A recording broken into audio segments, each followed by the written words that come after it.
he was instrumental in the development of several players across the NWSL, including Sophia Smith, but more importantly, Mallory Swanson, who the club is currently trying to re-sign in free agency.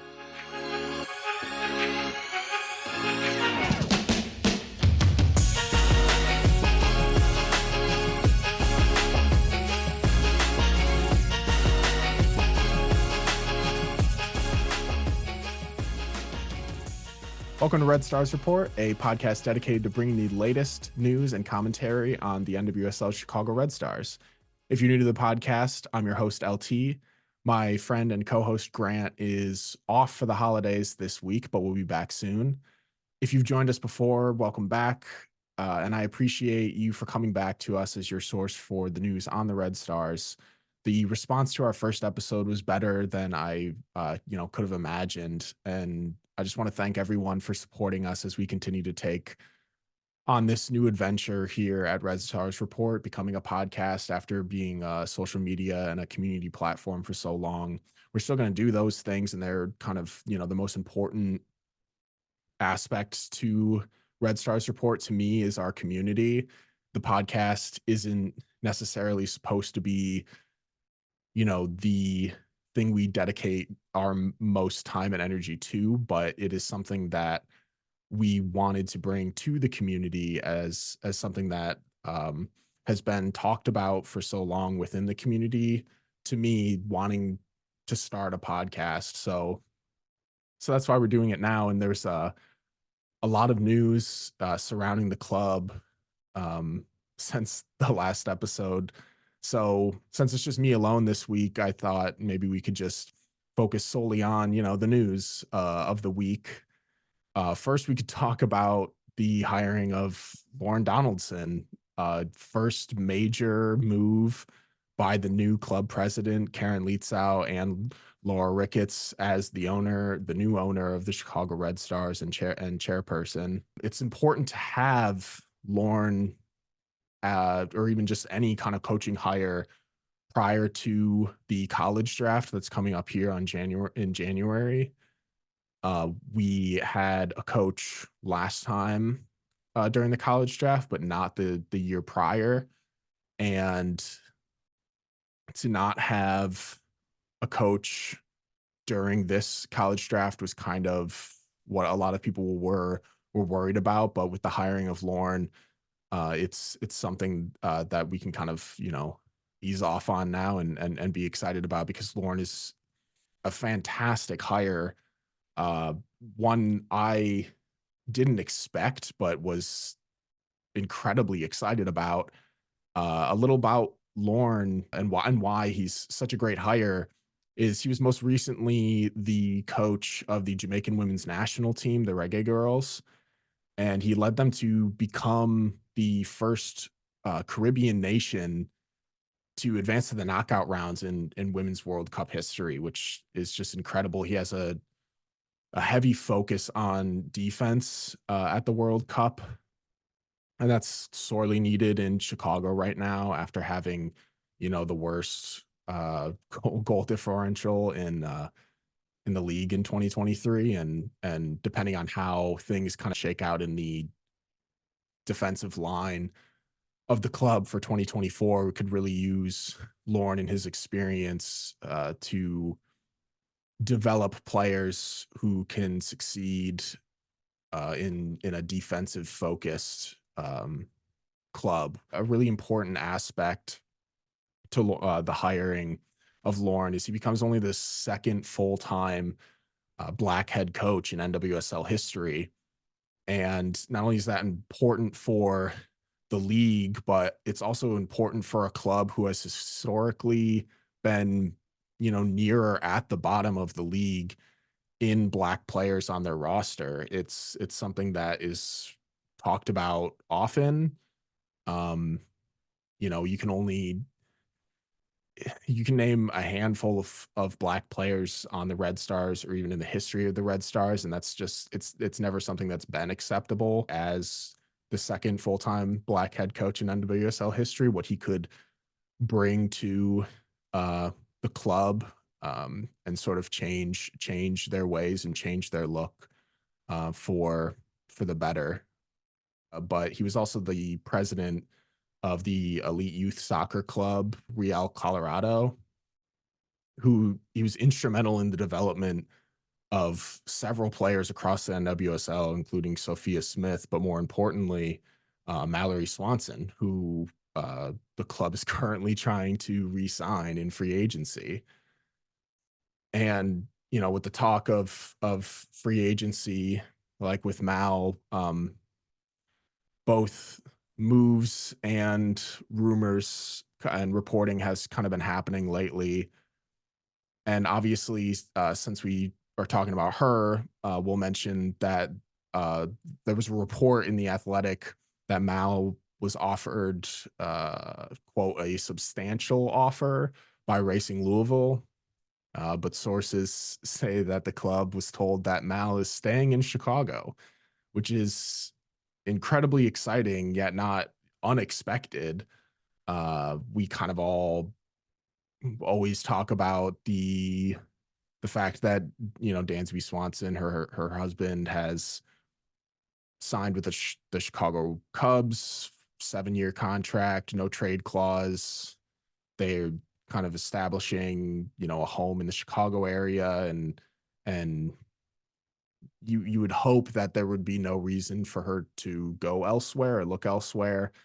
So it's really nice to see that such an important player to the club and such an important player to the um to the league is reportedly staying in Chicago, even though she was offered such a quote unquote substantial offer by Racing Louisville. And who knows the amount of money that she could be offered by the Red Stars. Maria Sanchez just signed a record deal with Houston. There was talk that this could set a precedent for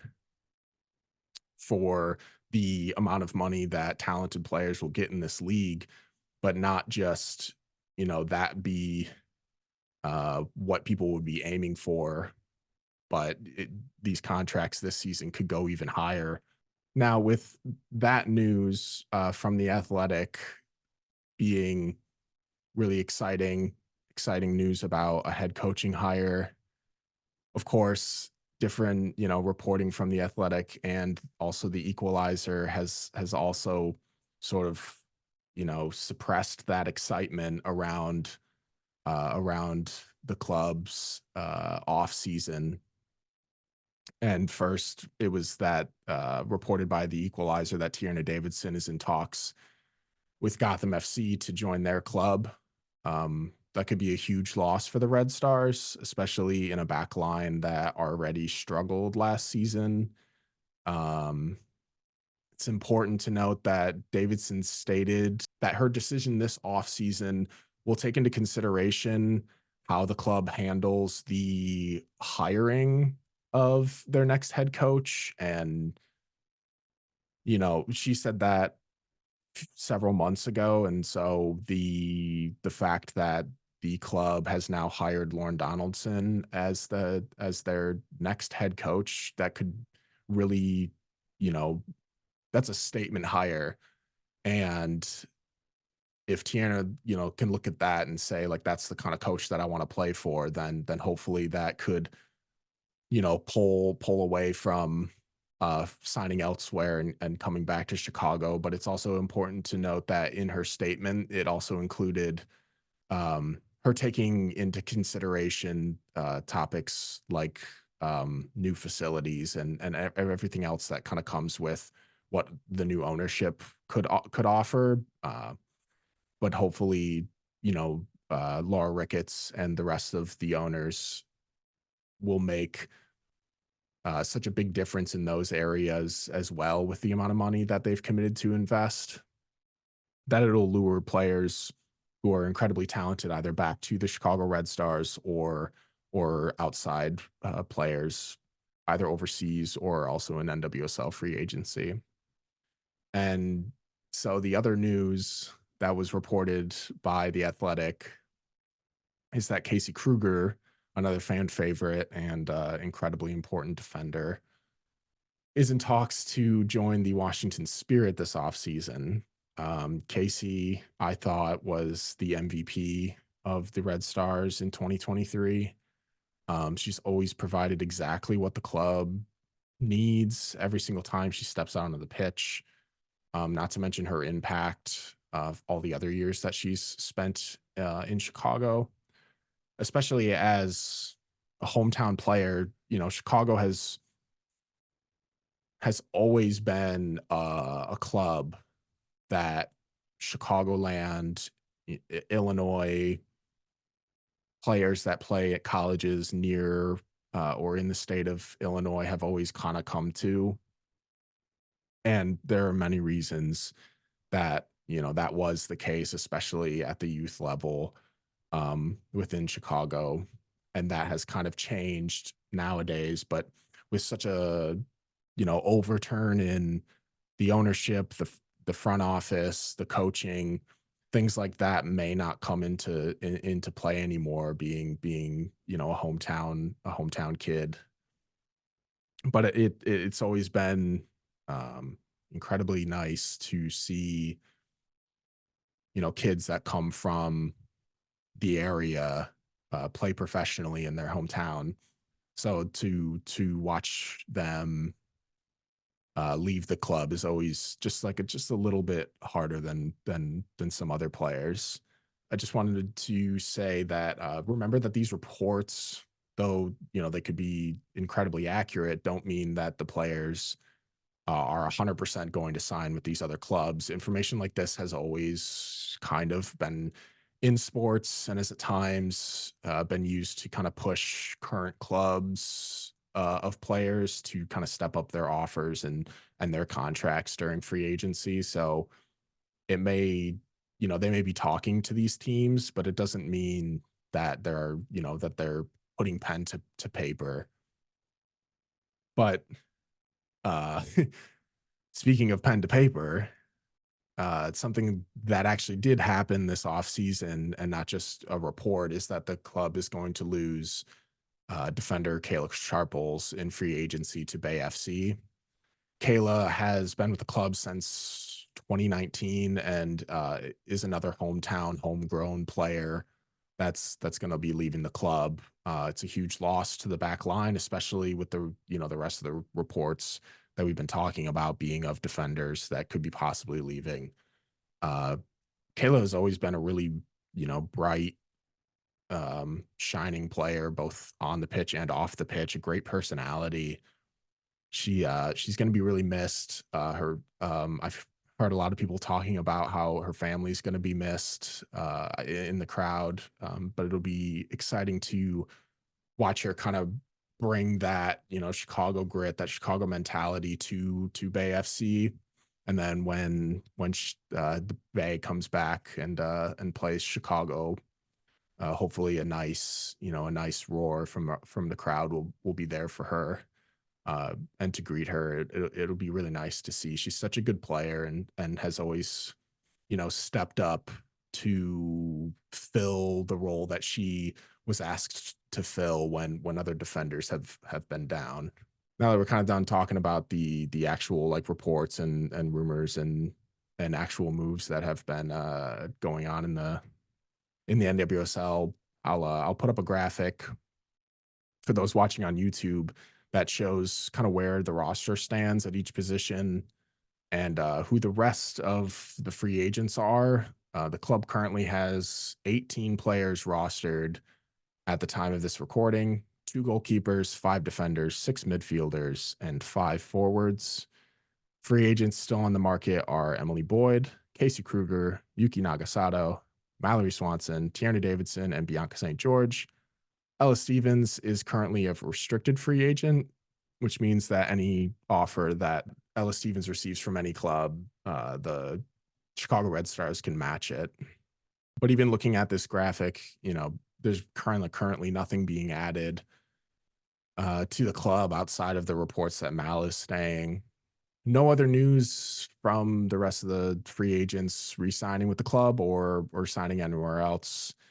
The league is currently in a transaction moratorium, so we won't likely see anything happen again until January unless the moves that were made were not announced prior to the moratorium, but I don't really see that happening since it's been a couple of days now.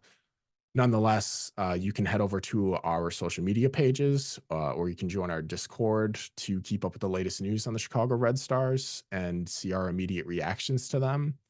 Until next time, you can find us on Apple Podcasts, Spotify, anywhere else you find your podcasts. You can watch our reactions on our YouTube page, Red Stars Report. You can follow us on all of our social media pages. Make it real simple. It's always at Red Stars Report. And you can also join our Discord with the link that'll be down in the description.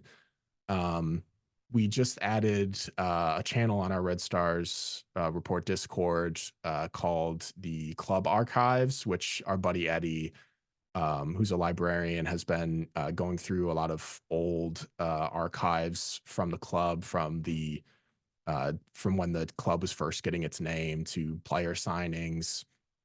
It's been really exciting to kind of see that stuff, and so we added a page to kind of push those articles that Eddie has been finding and kind of centralize them. And you can also, post your own archival stuff there, like old match photos that people can discuss and talk about, and old, players, old photos of players and stuff. It'll be really fun to kind of engage with the rest of the community on the history of the Chicago Red Stars.